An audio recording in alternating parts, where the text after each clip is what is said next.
Okay, welcome everyone to another night in the weekly Parsha. And we have a double Parsha this week of BEHAR-BECHUKOSAI. And I'm going to focus in on BECHUKOSAI, the second Parsha, which has the very foreboding klalos, the curses that HaKadosh Baruch Hu threatens on Klal Yisrael if we don't behave ourselves. But I don't really want to focus on the klalos. I don't want to focus on the curses. There's enough challenges and difficulties in the world. There's enough uncertainty and darkness that we all see around us, and just open the news for 2 seconds and you see what's going on around the world. So I'd like to focus on the nechama, the consolation that HaKadosh Baruch Hu offers to Klal Yisrael at the very end of the Teichacha, at the very end of the grave rebuke that He gives to our nation. And HaKadosh Baruch Hu says over the following words, and this is in Pasuk Mem Dalid 44, even when you are in the land of your enemies, Loi ma'astim, I have not been revolted by you, v'loi ga'altim l'chaloisam, and I have not rejected you to obliterate and destroy you, la'hafa brisi itam, to destroy the bris, the covenant that I made with you, ki ani Hashem Elokeichem, I am Hashem, their God.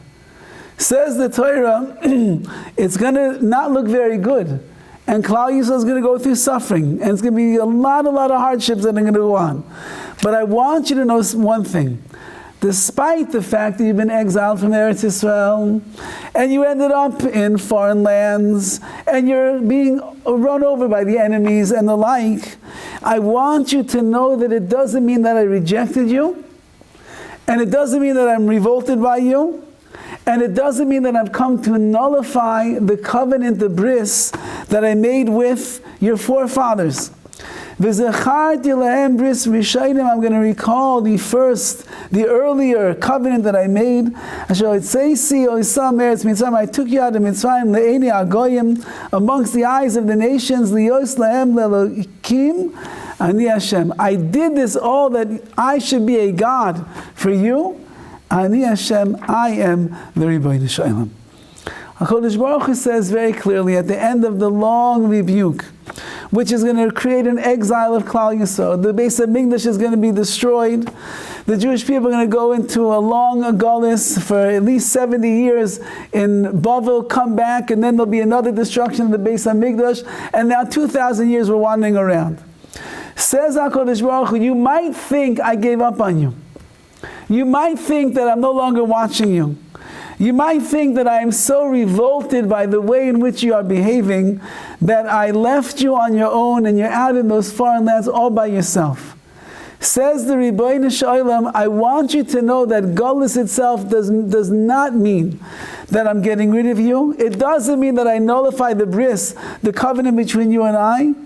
On the other hand, HaKadosh Baruch Hu says, I never want you to forget, I remember the bris, Ani Hashem, I am the Rabbi Shalom, I am your God, I'm with you every single step of the way. There's a very famous Meshech Chochmah on these psukim over here. It's quite lengthy and long. I don't think that we have the luxury of going through word by word the insights and the beautiful way in which he describes everything. However, we'll try to explain at least the main points that the Meshech Chochmah is saying, because the way that he understands this statement of HaKadosh Baruch Hu explains the entire exile of Galus that we've been in for thousands of years. It explains the mission of the Jew when they are there in the Galus, in the exile. And it gives us some insight into what HaKadosh Baruch Hu really desires and what He wants from us, and the way that He runs all the different moving parts of our nation for these thousands of years. And the Meshech Chochmah basically says the following idea, and that is like this. There has never been a nation in the history of the world that has gone through what Klal Yisrael has endured and continue to survive over and over and over again.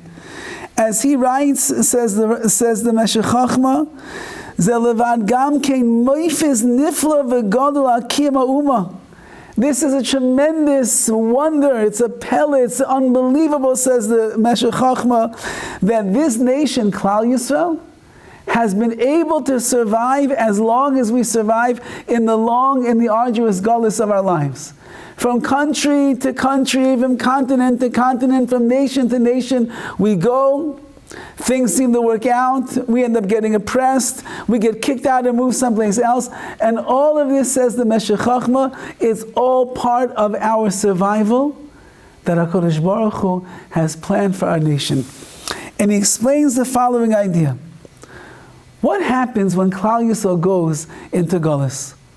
What happens when they end up in an exile? When they end up in a land that is not theirs? When they end up amongst a nation that doesn't love them so much? So do you know what Klal Yisrael does? That's where they thrive. When the Jewish people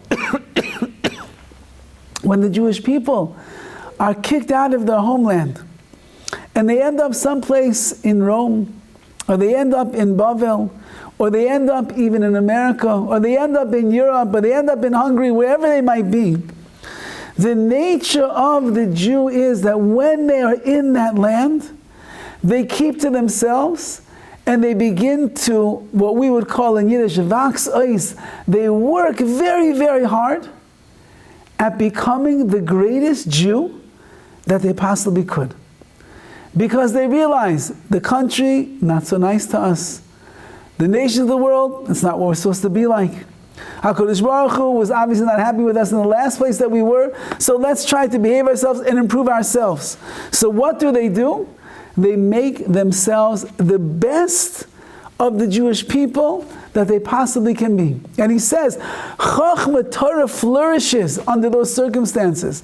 The yeshivas grow, the schools are overpopulated, stores are opening up, and there's chadarim for little children, Beis Yaakov for the girls, there's kosher neighborhoods, there's religious neighborhoods, maybe there'll be the shtetl, they'll be enclosed, but everywhere that you look when the Jews are in the foreign land, you'll see that they are improving, and they are growing, and they are prospering in their Yiddishkeit.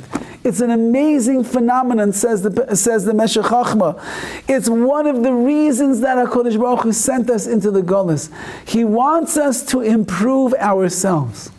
He wants us to become the nation that we're supposed to become. And so He sends us far away, so that when we are far away, we'll remember who we truly are. We'll band together as one, and we'll become a nation that we are proud to be part of the Jewish people, and Hashem has a lot of nachas from us. Says the Meshech Chochmah, but there's always a double-edged sword in this setup.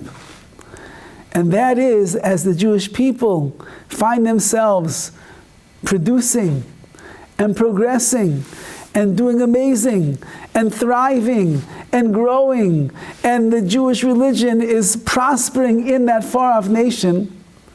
So what ends up happening to the Jew when they are living there and the nations are leaving them alone and they're doing the good thing?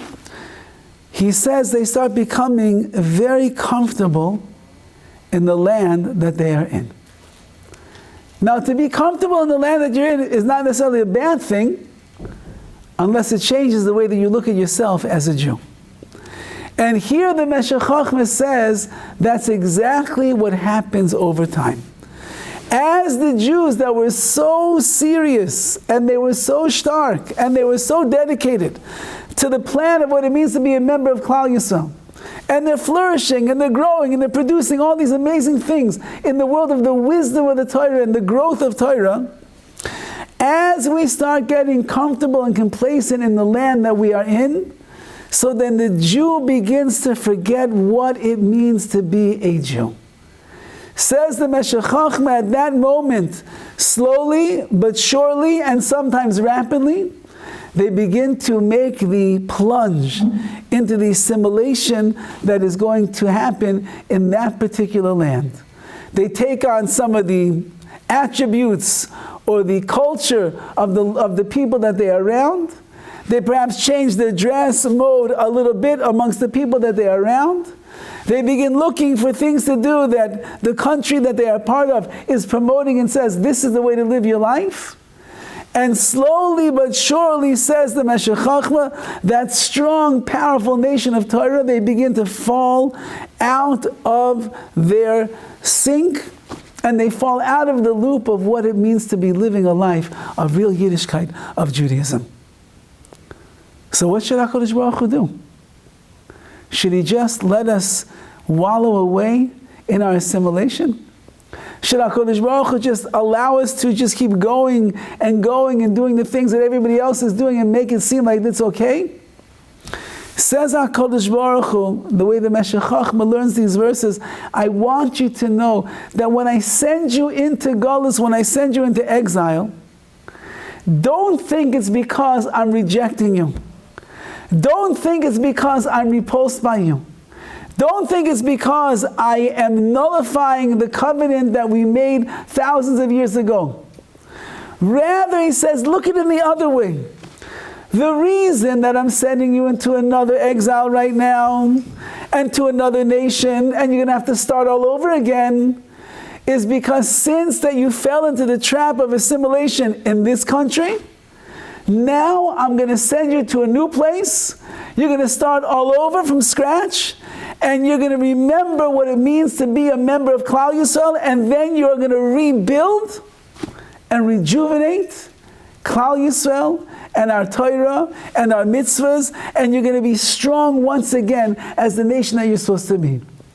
Says the Meshech Chochmah, when the Rebbeinu Shem sends us out into the Galus, that itself is to actually protect us and allow our survival. And that's why he says over here, perhaps the greatest miracle nation in the world is Klal Yisrael, a nation that has gone from continent to continent in the four corners of the world, still is around to survive. It looks like we should have been destroyed 1,000 times already, but actually going into the Galus, that is the secret to our survival. When we get too comfortable and too complacent, that is the destruction of the Jewish people. When we're a little bit uncomfortable and we're not yet settled into the land where we are, and we don't know exactly how the people of that nation feel about us, so then we keep to ourselves and we strive to make our nation grow and flourish in wisdom, in Torah, in mitzvahs, in people, in our nation. And says the Meshech Chochmah, this is what HaKadosh Baruch Hu is telling us after the end of the admonition that He gives us in the Torah this week. You could finish reading all of these psukim, and you could see how devastating it's going to be. How much HaKadosh Baruch Hu is going to attack us, how the rains are going to be cut off, children are going to die, mothers are going to eat their children, Rahman al-Islam, how the nation will come chasing after us. You'll hear the rustling of a leaf in the distance, and you'll get scared, you'll think it's a soldier coming with a sword, and you'll run for your life. It's going to be total chaos. And then we're going to get kicked out of our land.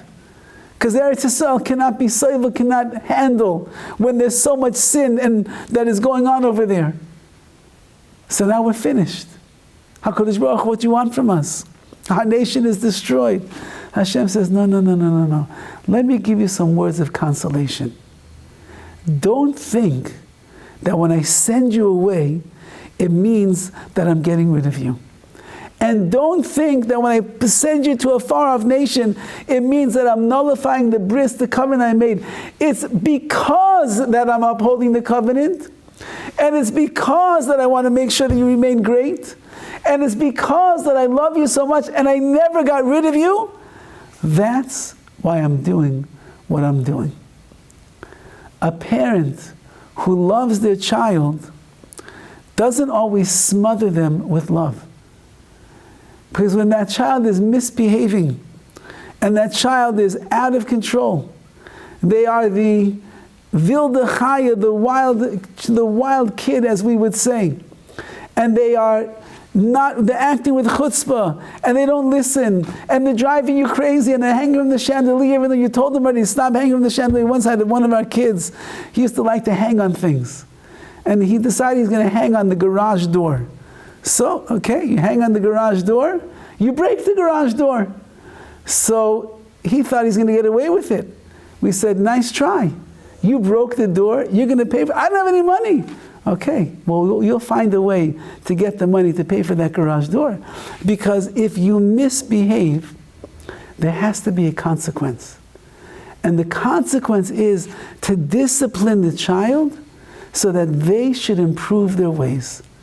Says HaKadosh Baruch Hu, when the Jewish people misbehave, what is misbehaving? Assimilation. What is assimilation? When I forget how special it is to be a Jew, and I want to be like the people in the nation that I'm living around. When you begin to do that, says HaKadosh Baruch Hu, comes along discipline. I still love you.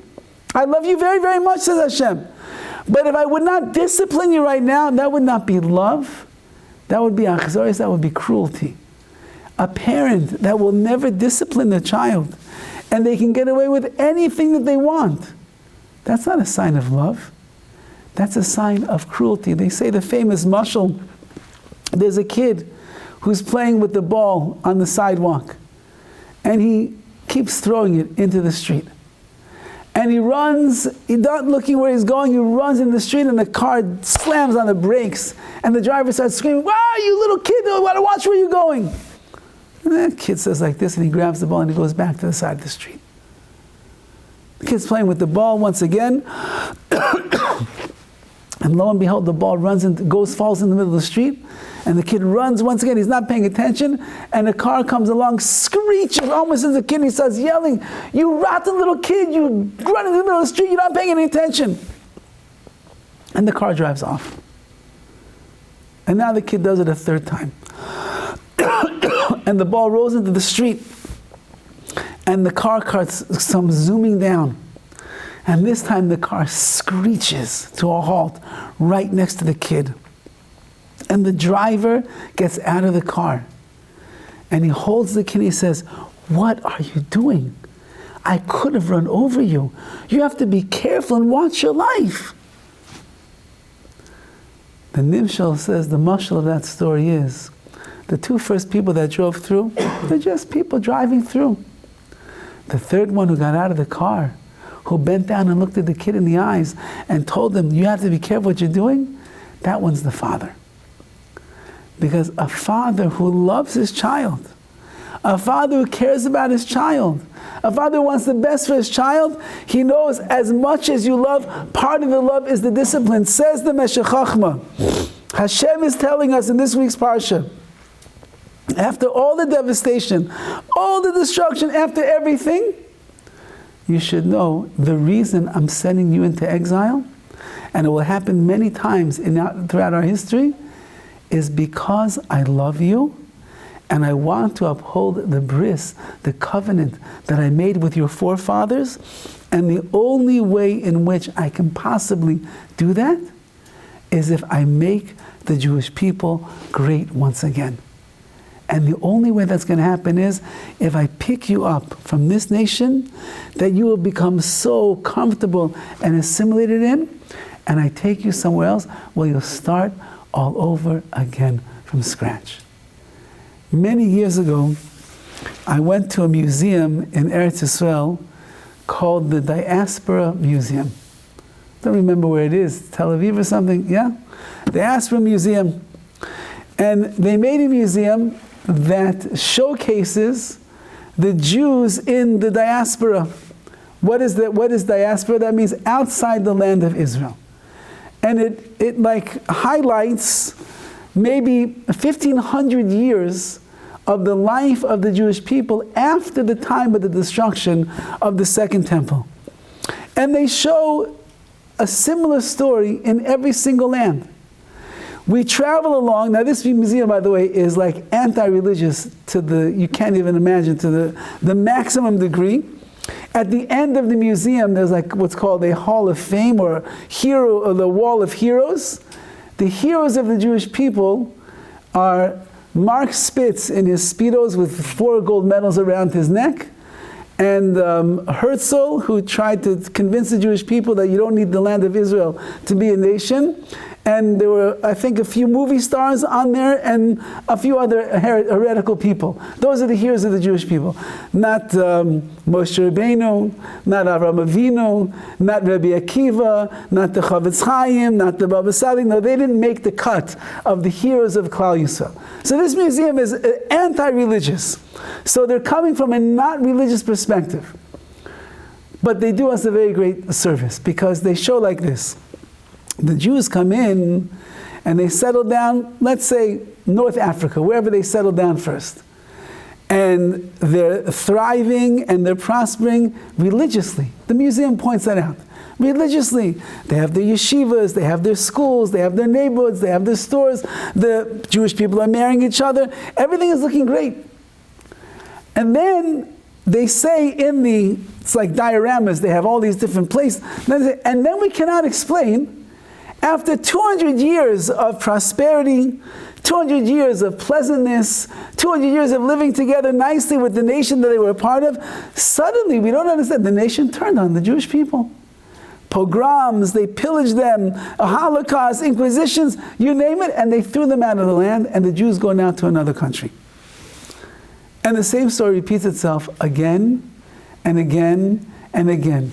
We start off in a shtetl. We start off by ourselves. We start off growing in wisdom and Torah in our nation and our religion. Then at a certain point we begin to get a little bit comfortable. Doctors, lawyers, we start assimilating into the culture and bang, they come and they turn on us like that. At the end of the museum, they have no answer. How did it work? That's what happens to the Jewish people. There's no other nation in the world that happens to. Says the Meshech Chochmah, this is the nace of our existence. HaKadosh Baruch Hu does it for a reason. Because it's only through that HaKadosh Baruch Hu is able to retain the Jewish people for who we are. If He allows us to slip too much, and the assimilation becomes rampant to the point that there's no return, so then HaKadosh Baruch Hu, He loses us. We're going to fall into the nation, intermarrying. All of our kids will not be Jewish. You know, Moses Mendelssohn was like the father of Reform Judaism. So they've done studies of his offspring. And they have found that he has not a single Jewish descendant left to his name. The man that wanted to reform Judaism, he wanted to change things around, he became a little bit, I guess you'll call him in today's world, he was very much out of the box. In the beginning, he was a pretty religious person, but then he became very out of the box. And when you're like that, so things go astray. And then the followers ended up creating Reform Judaism, and his children and grandchildren and great-grandchildren, they all married out. Says HaKadosh Baruch Hu, I can't let everybody become a Mendelssohn family. I can't let everybody fall into that category. So I'm going to ship you off to another continent. I'll ship you off to another nation, and you'll redevelop and build yourself, and you'll be Jewish once again. And you'll be strong. And you'll be yeshivas. And everything will be amazing. Now the Meshech Chochmah writes very scary words in this piece. The Meshech Chochmah was published in the year 1927. And it was about 2 years after he passed away. So he left over all of his writings. And afterwards they put them all together and they published the Meshech Chochmah, which is his Perush, his commentary on the Chumash. So this was published in the year 1927. He probably penned these words somewhere around 1924, 1925. Now at that time in the world, there was a country called Germany, and there was a city called Berlin. If I'm not mistaken, Berlin is the capital of Germany. And the Jewish people at this time, the 1920s, they were getting very, very comfortable in Berlin, extremely comfortable. And the assimilation was out of control at that point. And they were mixing in, intermingling with the society very well. There was intermarriage that was going on. They were becoming high up officials in the government and in medicine and in banking, all different things. Doctors, lawyers, you name it. That's what they were doing. Says the Meshech Chochmah, when Yachshav ki Berlin hi Yerushalayim, when you think that Berlin became Yerushalayim, became Jerusalem, says the Meshech Chochmah, you're in very big trouble. And at that point, says the Meshech Chochmah, you have to know that the Jewish people, they lose themselves in that country. When they think that everything is amazing, everything is great, so then there's no turning back. This is 1920, let's say 1925. The World War II did not begin until 1938? What? 1941. Till 1941. No? Earlier. 1938? Yeah. Till 1938. That means that the Meshech Chochmah was able to understand, based on the Torah itself, that since that the Jewish people have made themselves so comfortable in the land of Germany, that they were saying such words that the Berlin is the Jerusalem of Germany, he knew that's the beginning of the end. And he knew that whatever HaKadosh Baruch Hu promises in the Torah, it's going to come true over there as well. Now, the chiddush that the Meshech Chochmah is saying is, it's not that HaKadosh Baruch Hu is angry. It's not that HaKadosh Baruch Hu is revolted by us. It's not that HaKadosh Baruch Hu is nullifying his covenant that he has with us, but rather this is the only way that HaKadosh Baruch Hu can save us and make sure that our nation will continue. Because if there wouldn't be upheavals in all of these lands, and there wouldn't be the pogroms, and there wouldn't be the inquisitions where we got kicked out of Spain and we ended up going to other places like Amsterdam and the like. If it wouldn't be Rahman al-Islam lo aleinu for something like the Holocaust, which shook up the Jewish world in a way that we've never been shaken up before, and we migrated from Europe, we ended up in England, we ended up in Europe, we ended up in different places in Europe, we ended up in America, we ended up in South America, we ended up in Australia, we ended up all over the world. And all over the world, the Jewish people rebuilt themselves. The Torah right now is bigger maybe than it ever has been in history, with maybe 1 million frum Jews in the world, and there's so many that are sitting and learning Torah, and the yeshivas are gigantic, they're bursting in Lakewood, in Yerushalayim, they're humongous, the yeshivas, never this big before. That's all HaKadosh Baruch Hu's plan. Because until he takes us out of the source of our assimilation, so then we cannot escape the quicksand of assimilation that is there. It's only when he removes us, and he removes us, unfortunately, through pain and suffering, but it wakes us up so that when we relocate ourselves and our nation, we begin to think to ourselves, well, we better remain Jewish over here, because over there they didn't like us when we weren't so Jewish. We better make sure that we stay Jews, and that's how we rebuild again and again. Which means, of course, that, and the Meshech Chochmah says, it usually takes about 200 years for the Jewish people in that country where they are to become a full assimilation, and then these things end up happening. So, if I'm not mistaken, America is getting ready to celebrate their 250th year of existence. The Jewish people have been here for a very, very long time.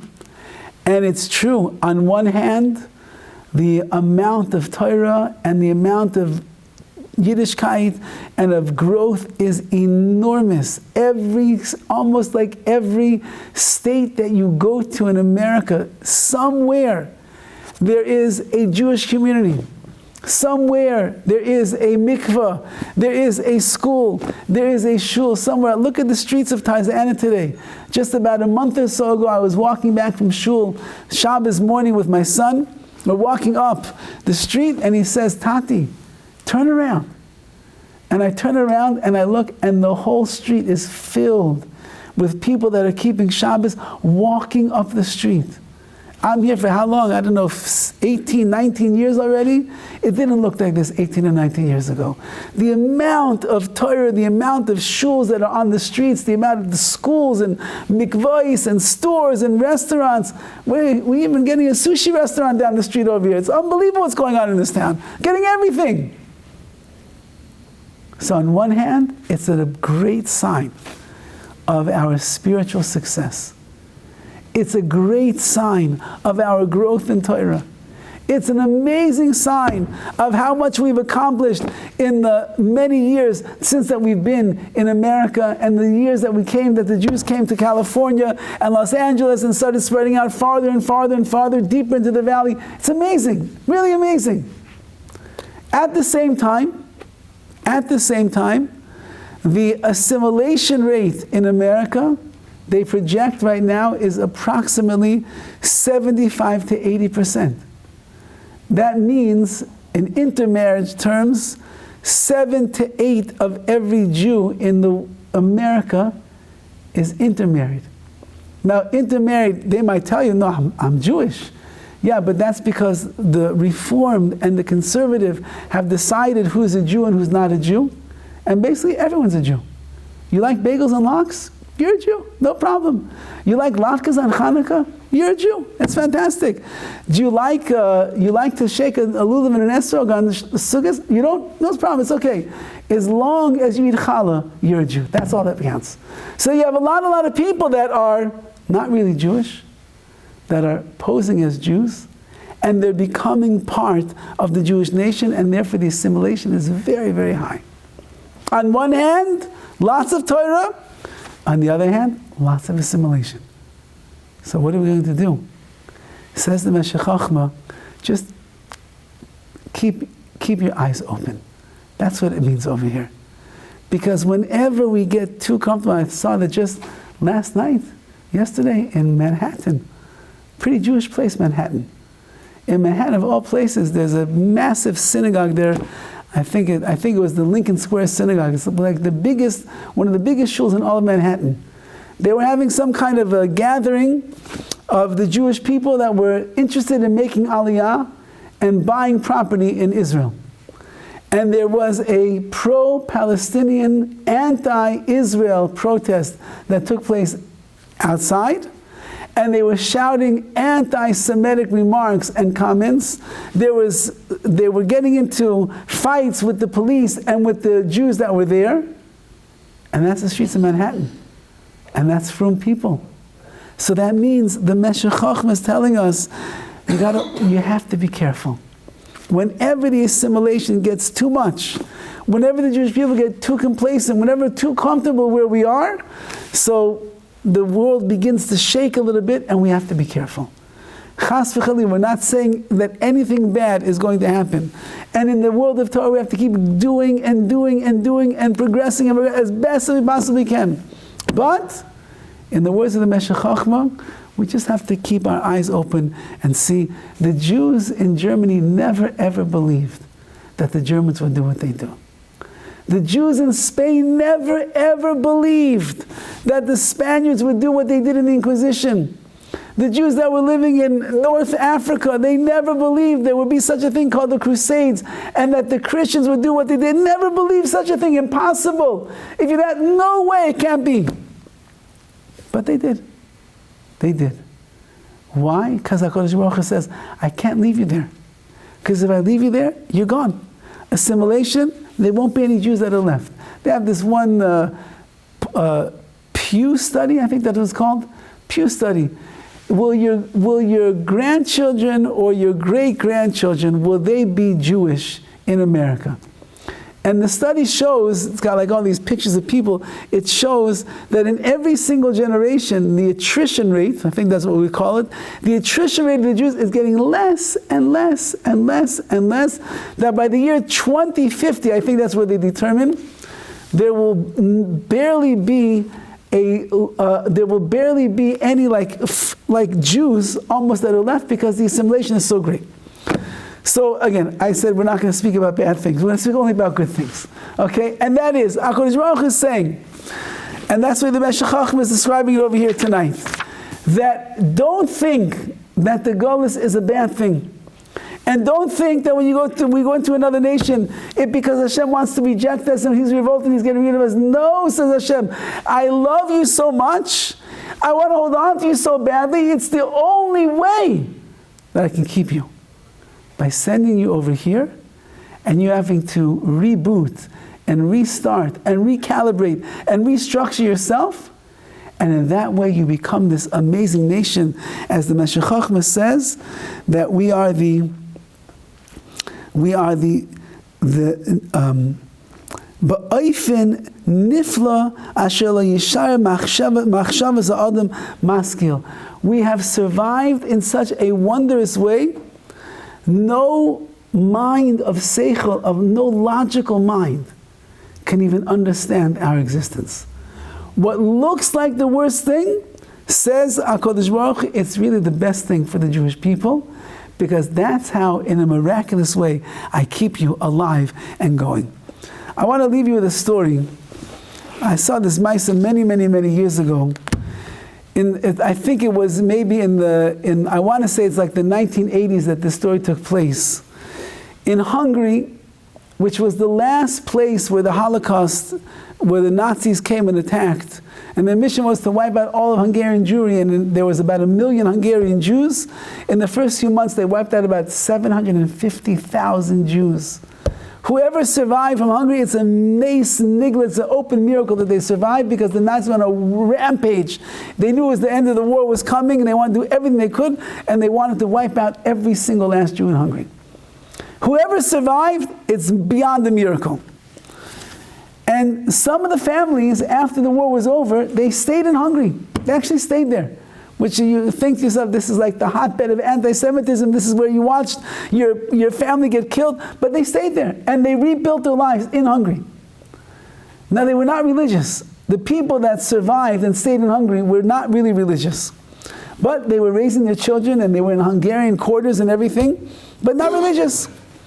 So they came up with this idea between the Hungarian, like Vad HaRabbanim, the group of Rabbanim, and some of the great leaders in Eretz Yisrael, that they should start a school in Hungary that will be a religious school, and the Jewish kids who have no education, don't know anything at all, they will be able to come and enroll in this school, and we'll teach them the subjects that they learn in secular studies, and we'll teach them Jewish studies, and this way they can begin to learn what it means to be a Jew. And they said, what an amazing idea. And so they found a few Rebbeim in Israel that were willing to relocate to the school. They would fly back and forth, once a month, whatever it might be. And they brought in teachers, and whoever was there religious in Hungary, they're part of the school. And they start putting up signs all over the kind of Jewish areas in Hungary. New school is starting. Registration is going to be on Monday, whatever the date was. Whoever is interested, let them come and register their children for this school. They expected that about 20 people are going to show up on that day. Because at this point, there's barely any Judaism going on. On the day of registration, there were literally 200 families of students waiting to register for the school. Now, they didn't have the manpower, they were understaffed, didn't have the amount of teachers, the Rabbi that was supposed to be there. They began getting on the phones, calling back and forth, and they began shipping in more teachers from Israel and from other places in Europe where there's teachers that are there. And the next thing, they're getting a bigger room and a bigger building, and they're taking care of 200 children that want to learn what it means to be a Jew. And as the school is beginning to fall into place, they make a meeting for all the parents to inspire the parents. If the kids are going to grow, parents should grow as well. And there's all the parents are sitting around the room, and they said to the parents, whoever would like to share their story, why it is that you're brave enough and you decided to bring your child to this school, please, feel free to speak. So one parent raised their hand, says, my kid is in public school over here. I don't like the values. I don't like the morals. I know that the Bible is a much more moral thing. I want my kids to be in this school. Says, I'm not religious. Another guy says, I'm not religious, but I want my children to marry a Jew. But if I keep them in the public school system or the private school system, they're going to be always with the Hungarians. I want them to meet Jews, so I came to this school. And one by one, people are going around the room and they're saying their thing, and all basic, the same reasons. There's one man that's sitting in the corner, and he's like very, very deep in thought, very pensive. And so the rabbi that's leading this meeting, he says, Rabbi Yid, you look like you have something to say. You have a story you want to share with us? And the man's like very quiet at first, doesn't say anything. He says, it's okay. He says, it looks like you have something to tell us. You have a story? And the man says, yes, I do. He said, at the time of the Holocaust, I was a young boy, maybe about 6, 7 years old. My parents, not religious at all. As a matter of fact, even our skin coloring and our hair coloring, we didn't even really look so Jewish. And we heard the news that the Nazis are coming to town, and they're looking for every single last Jew. Now, our house was not Jewish. It didn't look Jewish. We don't have a mezuzah on the door, nothing. We don't know anything about Judaism, don't go to school, nothing. And one night, I hear my father and my mother in one of the rooms, and they are arguing with each other. And my father's saying, we need to get rid of everything in this house that looks Jewish. And my mother says, what are you worrying about? We don't look Jewish, we don't sound Jewish, we don't act Jewish, we don't go to temple, we don't go here, we have nothing Jewish about us. And the father says, you don't understand, the Nazis, they're animals. They're going to smell one thing about Judaism here, they could kill us all. And the mother says, there's nothing here. There's nothing here. I don't have candlesticks to light on Friday night. I don't have, we don't have any svarim, any books. We don't have even kippahs. We have nothing here. What are you worrying about? And the boy says he hears his parents fighting. And he's looking through the keyhole to see what's going on in that room. And there is a fire. It was like a living room area. There was a fire in the fireplace. And the father's looking around the room. And he says, oh, that. And he walks over to the bookshelf. And he pulls a siddur off the bookshelf. And the mother says, no, not that. That's all that I have left of my grandmother. That's the last thing that I have to remind myself of my grandmother and my mother and my family. Please, not that. And the father said, but you said we have nothing in this house that shows that we're Jewish. We have to get rid of everything. She says, please, she says, I beg you. It's all that I have left in my family heirloom. The only thing I have left, please. And the father says, we can't have a trace of anything. And I'm watching through the keyhole. I'm only 6 years old. And I see my father open up the siddur and look like this. And I see him walking over towards the fireplace. And in my heart of hearts, I started screaming, no! Don't do it, please, don't do it!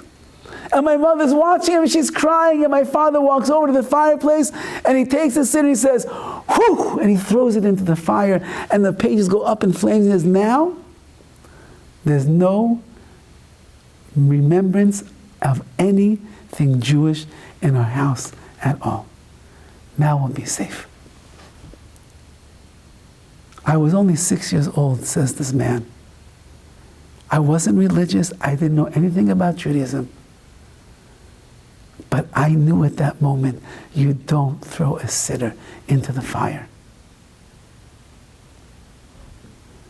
The war came, the Nazis came, they killed out everybody.